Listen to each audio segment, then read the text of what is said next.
ఏ కారణం లేకుండా చీమ కూడా పుట్టదు. కారణం లేనిది కార్యము జరగదు అంటాడు. అంటే మన కారణం లిమిటెడ్. కానీ రమణ మహర్షి, నడిచే దేవుడు శంకరాచార్యుల వారు, చంద్రశేఖర సరస్వతి వారు, వీళ్ళ కారణం పెద్దది. ఎందుకంటే వీళ్ళ వల్ల ప్రభావితం అవ్వాల్సిన జనుల సంఖ్య చాలా పెద్దది. కొంత లోకమే ప్రభావితం. అంచేత అలాంటి వాళ్ళకి పదే పదే పదే పదే దర్శనాలు అవుతూ ఉంటాయి.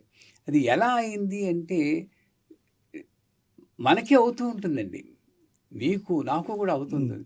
కానీ మన యొక్క ఎరుక అనేక విషయాల మీద ఉండడం చేత లోపల ఆవిడ కొట్టుకుంటున్న, ఒరేయ్ నేను ఇక్కడ ఉన్నాను రా, చూడరా అక్కడే కనబడుతున్నానన్నా కూడా మనకి కనబడదు.